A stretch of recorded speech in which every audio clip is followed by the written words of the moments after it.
Chapter 6. Amelia the Businesswoman.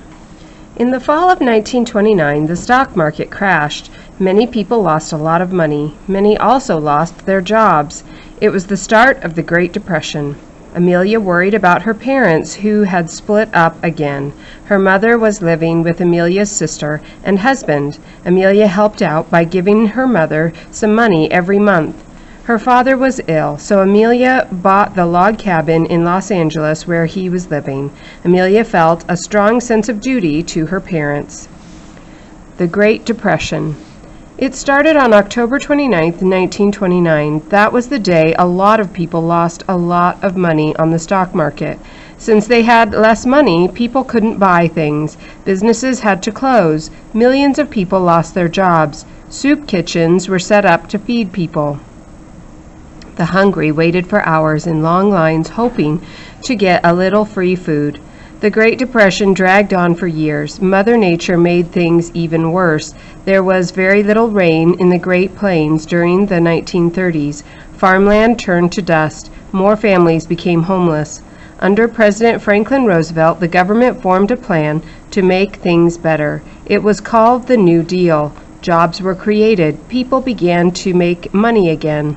By the end of the decade, the worst was over, but people who lived through the Great Depression would never forget the hard times. Amelia had to keep earning money, but that was not easy during the Depression. She still gave speeches, but she had another job too. Amelia helped start an airline on the East Coast. It was called the New York, Philadelphia, and Washington Airway because it flew between those cities. On the airline. It was difficult to run an airline in the early days. Only a few cities had airports. Once, 3 planes arrived in Philadelphia at the same time. Some passengers had to change planes. Some people just got off to stretch their legs, but airline workers got confused. They put people on the wrong planes. Some were accidentally flown back to the city they had just left. Another problem on the early flights was air sickness.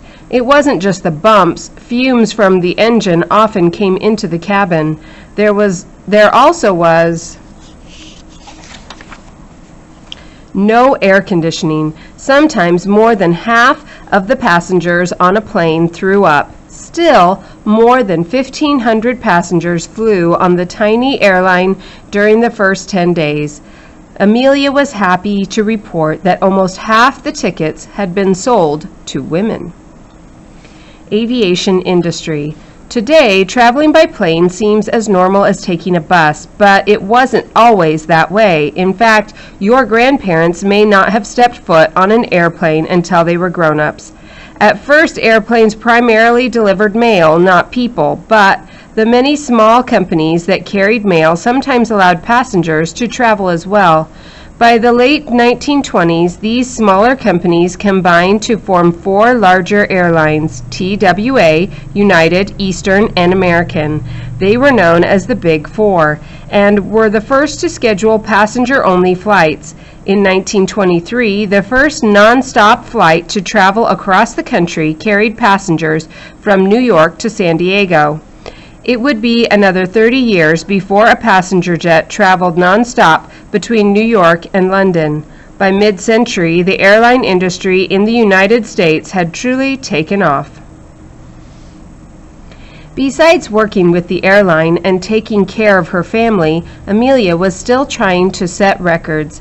That was part of being Amelia Earhart, the celebrity. In the summer of 1930, Amelia set 3 new speed records. The fastest speed she recorded was 180 miles per hour.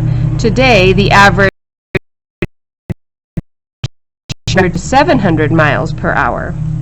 Amelia was doing exactly what she had dreamed of doing. It was an exciting time. But then, in September of 1930, Amelia received bad news. Her father had cancer. He would not live much longer. Amelia flew out to see him in California. She stayed with her father for 4 days. She took care of him and said her goodbyes. During her return trip to New York, she got word that her father had died.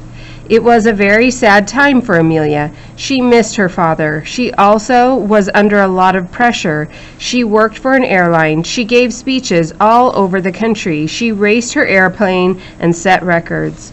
She took care of her family. Amelia was tired. She needed help. Amelia turned to her longtime manager, George Putnam. George Putnam was divorced now and wanted to marry Amelia. Amelia had said no many times, but maybe marriage to George Putnam could be different. George was 10 years older than Amelia. He already had 2 grown children. George wouldn't expect Amelia to stay at home. In fact, he wanted to help her become even more famous. Amelia decided to take the risk. On February 7th, 1931, she and George Putnam were married. Both bride and groom were in agreement on one important issue. Amelia would definitely keep her career. And although she didn't plan it, she even got to keep her name. Although she officially became Amelia Earhart Putnam after her marriage, the press didn't like the change. They soon dropped the Putnam and called her Amelia Earhart, just as they always had.